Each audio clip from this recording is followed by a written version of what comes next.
जय माता दी। जय श्री कृष्णा। जय श्रीमन नारायण। माँ भगवती की कृपा सदैव आप सबके ऊपर बनी रहे, यही माँ भगवती से विनम्र प्रार्थना करता हूँ। आइए आज के विषय पर बात करते हैं। नवरात्रों के पावन पर्व पर या अन्य कई अवसरों पर हम अपने घर में अखंड ज्योति स्थापना करते हैं, कलश स्थापना करते हैं और कलश के ऊपर एक नारियल की स्थापना करते हैं।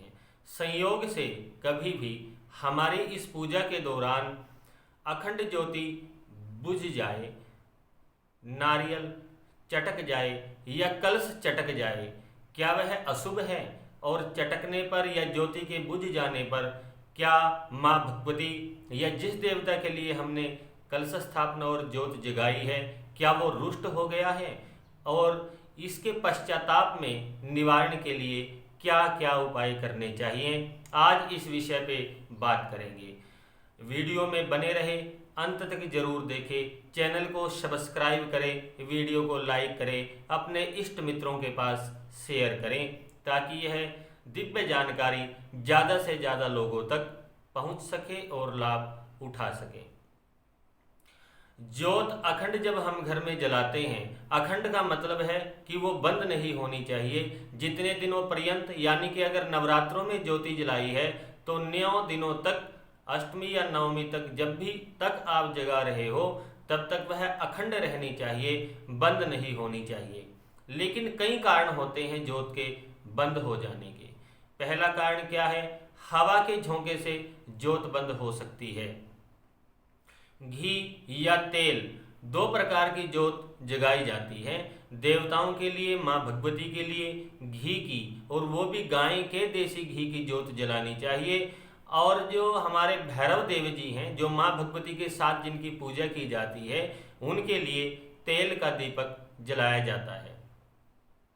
तेल का दीपक अखंड जलाना है, यह आपके शुचिता के ऊपर निर्भर करता है, आपके मन के ऊपर निर्भर करता है। और जो घी की ज्योत है वो तो अखंड रहेगी ही, वो तो अखंडित रहनी ही है। तेल का दीपक आपने अखंड जलाना है या जितने देर आप पूजा कर रहे हो वहां तक जलाना है, वो आपके ऊपर निर्भर है।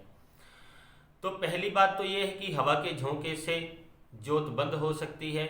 इसके अलावा घी या तेल जब कम मात्रा में हो जाते हैं तब भी ज्योत बंद हो जाती है। शास्त्रों के अनुसार माने तो ज्योत का बंद होना अशुभ है, लेकिन कारणवश ज्योत बंद हो जाए उसका निवारण क्या है, यह भी हम आपसे बात करेंगे।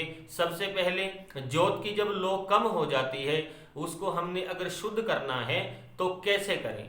उसी ज्योत में से एक छोटा सा दीपक जला करके एक तरफ रखें, हाथ जोड़ करके माँ भगवती से प्रार्थना करें, हे माँ भगवती, आपके चैतन्य स्वरूप ज्वाला से हमने इस दीपक को सूक्ष्म रूप से इसलिए स्वीकार किया है कि हम आपकी ज्योत की शुद्धि कर सकें। अगर ज्योत बीच में बंद हो जाए तो इस दीपक से दोबारा हम आपकी ज्योत को जगा सकें। उस दीपक को जला करके उसी ज्योत में से, जो अखंड ज्योत है, एक तरफ रखें और उसके बाद बत्ती को बदलना है आपने, या फिर पीतल की ज्योत जलाई है जिसमें से ऊपर सरकाना होता है बत्ती को, उस बत्ती को बड़े प्रेम से ऊपर सरकाएं। कोशिश करें कि शुद्धि करते हुए ज्योत बंद नहीं होनी चाहिए। अगर ज्योत बंद हो जाती है, अपशगुन है या नहीं है, इस पे तो बाद में विचार है। हमारे मन के भाव बदल जाते हैं। हमारे मन में, जो हम शुद्धि से माँ भगवती के व्रत पूजा कर रहे हैं, हमारे मन का भाव नकारात्मकता की और चला जाता है। तो जो सबसे बड़ा इसका प्रभाव है वो हमारे मन के ऊपर पड़ता है। हम नकारात्मकता को स्वीकार कर लेते हैं और ये सोचने लगते हैं कि भगवती रुष्ट हो गई है, कोई अनिष्ट हो जाएगा। और जैसे मन के भाव होते हैं, भगवान वैसा ही हमें फल देता है और हमारे साथ वैसा ही घटित होता है। तो कहीं ना कहीं छोटे या बड़े दर्जे पे हमें नुकसान उठाना पड़ता है और हम फिर वही बात लेके बैठ जाते हैं कि ज्योत बंद हुई थी इसलिए ऐसा हुआ है। अतः कोशिश ये रहनी चाहिए कि ज्योति अखंडित रहे। अगर कारणवश बंद हो जाती है, भगवती ऐसा ना करे कि बंद हो, तो उस ज्योत में से जो आपने जगा करके पास रखी है उसमें से दोबारा उसको जला दिया जाए। प्यार से बोलो जय माता दी। इसके अलावा दूसरा कारण ये हो सकता है रात को घी या तेल डालना याद ना रहे और घी और तेल खत्म हो जाने से भी जोत बंद हो सकती है। प्रातःकाल उठे जोत बंद है, ऐसी अवस्था में क्या करें, क्योंकि जोत तो जल नहीं रही है तो जगाएं कहीं से। तो उस समय में मन के भाव को स्थिर रखते हुए माँ भगवती के चरणों में प्रायश्चित करते हुए, पश्चाताप करते हुए जोत जलाएं, दूसरी जोत जलाएं और साथ में हाथ धो करके आसन पर बैठ करके ओम ऐं ह्रीं क्लीं चामुंडाई विच्चे इस मंत्र की कम से कम एक और ज़्यादा से ज़्यादा जितनी भी आपसे हो सके माला का जाप करना चाहिए। ओम ऐं ह्रीं क्लीं चामुंडाई विच्चे, यह निवारण मंत्र माँ भगवती को अत्यंत प्रिय है। इसके जब से माँ भगवती महाकाली, महालक्ष्मी, महासरस्वती त्रिगुणात्म रूप में प्रसन्न होकर के हमें शुभ आशीर्वाद प्रदान करती है। इस मंत्र का शुद्ध उच्चारण जो नहीं कर पा रहे हैं, ओम दुम दुर्गाई नमः, इस बीज मंत्र का एक माला का जप कम से कम करना चाहिए और माँ भगवती से प्रार्थना करनी चाहिए, हे माँ भगवती, जो ज्योति के रूप में हमसे आपके प्रति अपराध हुआ है उसे क्षमा कर दो, हम आपकी शरण में आए हैं। माता कभी कुमाता नहीं होती, वो हमेशा हमें अक्षमा करने वाली और सिद्धि प्रदान करने वाली, कल्याण प्रदान करने वाली है। अगर यह भी नहीं कर सकते तो ओम दुर्गायै नमः, दुम दुर्गायै नमः, इस मंत्र को भी नहीं कर पा रहे हो तो दुर्गायै नमः ओम अवश्य लगाएं, ओम दुर्गायै नमः इस मंत्र का जप करें। जो विद्वान शास्त्रवेता लोग हैं, जो सिद्ध कुंजिका स्तोत्र का पाठ कर सकते हैं, उन्हें सिद्ध कुंजिका स्तोत्र के 11 बार पाठ करना चाहिए। सिद्ध कुंजिका स्तोत्र माँ भगवती को अत्यंत प्रिय है। सिद्ध कुंजिका स्तोत्र के पाठ करने वाले साधकों पर माँ भगवती सदैव अपनी कृपा दृष्टि बनाए रखती हैं। तो ये 3 प्रकार से ओम ऐं ह्रीं क्लीं चामुंडाय विच्चे इस मंत्र के द्वारा, ओम दुम दुर्गाय नमः इस मंत्र के द्वारा, या सिद्ध कुंजिका स्तोत्र के 11 बार पाठ करने के द्वारा ज्योत के प्रति जो हमसे अपराध हुआ है उसका प्रायश्चित होता है, उसका निवारण होता है। इसके अलावा जिस प्रकार से ज्योत के विषय में ये बात आई है, उसी प्रकार से कई लोगों के यहाँ देखा है, कुछ व्यक्ति कलश स्थापना करते हैं, कलश चटक जाता है और पानी सारा का सारा बह जाता है और बाद में पता लगता है अष्टमी को जब नारियल उठाते हैं कलश में पानी था ही नहीं, वो नीचे से चटका हुआ है। ऐसी अवस्था में क्या करें?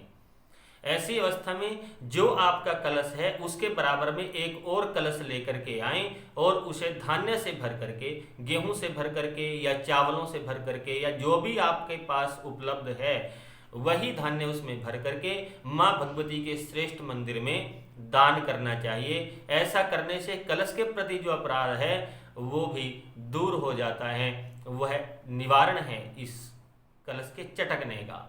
इसके अलावा तीसरा है नारियल। नारियल रखे रखे कई बार खराब हो जाता है। पानी वाले नारियल में अक्सर यह शिकायत आती है कि वह खराब हो जाता है। जब अष्टमी को हम वो नारियल पारायण करने के पश्चात या नवमी में उसे छीलते हैं तो वो खराब हो जाता है। ऐसी अवस्था में क्या करें? ऐसी अवस्था में उस नारियल को मंदिर में न चढ़ाएं, ना ही उसे खाएं, उसे लेकर के चलते पानी में विसर्जित कर दें और एक अलावा नारियल लेकर के उसके ऊपर नारियल पे चुनरी लपेट करके माँ भगवती के चरणों में मंदिर में चढ़ा देना चाहिए और माँ भगवती से प्रार्थना करनी चाहिए, हे माँ भगवती, विश्वामित्र जी की सृष्टि के रूप में तीनों नेत्रों को धारण करने वाले आपके दिव्य प्रसाद नारियल के प्रति जो भी हमसे मन कर्म वचन से अपराध हुआ है उसे क्षमा करो और इस दोष को दूर करके हमारे घर में सुख और शांति का शुभ आशीर्वाद प्रदान करें। तो ज्योति के बंद हो जाने पर क्या करें यह आपने सुना, कलश चटक जाए उसके बाद क्या करें यह भी आपने सुना, और नारियल भी खराब हो जाए उसके विषय में, उसके निवारण में क्या करें यह भी आपने सुना। ये सारे के सारे सूत्र शास्त्रों में वर्णित विद्वानों के द्वारा ग्रहण किए हुए हैं। इसीलिए जब भी अगर किसी के साथ ऐसा होता है, मन में किसी भी भ्रांति को न पाल करके अपने मन को स्वस्थ करके माँ भगवती के लिए इन दिव्य उपायों को करना चाहिए। माँ भगवती अत्यंत प्रसन्न होकर के अपने साधक को शुभ आशीर्वाद प्रदान करती है। ज्योति को जब आप जगाते हो तो हाथ जोड़ करके माँ भगवती से प्रार्थना करनी चाहिए। ओम जयंती मंगला काली भद्रकाली कपालिनी दुर्गा क्षमा शिवा धात्री स्वाहा स्वधा नमोस्तुते। या फिर ओम दीपो ज्योति ही परब्रह्म दीपो ज्योति ही जनार्दन दीपो हर्तु मे पापम दीप ज्योति ही नमोस्तुते। ओम ज्वालामालिनी नमः। इसके अलावा या देवी सर्वभूतेषु ज्योति रूपेण संस्थिता नमस्तस्यै नमस्तस्यै नमस्तस्यै नमो नमः। इनमें से कोई भी एक श्लोक माँ भगवती की ज्योति को जलाते हुए अवश्य पढ़ना चाहिए। जो भी आपको सुलभ लगता है उसका पाठ आप कर सकते हो, या फिर इनको नहीं कर पा रहे हो ओम ज्वालामालिनी नमः अक्षत पुष्पाणि समर्पयामि, थोड़े पुष्प और चावल माँ भगवती की ज्योति के पास रखना चाहिए। हर रोज आप जो भी भोग बनाते हैं माँ भगवती को लगाने के लिए, माँ भगवती के थोड़े से प्रसाद को जहाँ पे आपने ज्योत जला रखी है वहाँ पे चढ़ाना चाहिए। ज्योत के रूप में यानी अग्नि के रूप में ही माँ भगवती अपना प्रसाद स्वीकार करती है। प्यार से बोलो जय माता दी। तो जीवन में किसी के साथ भी ऐसा ना हो, यह भगवती से प्रार्थना है। फिर भी जाने अनजाने में किसी व्यक्ति के साथ अगर ऐसी घटना घटती है तो इन दिव्य उपायों को करने से यह दोष पूरी तरह से दूर हो जाता है और घर में माँ भगवती सुख और शांति प्रदान करती है।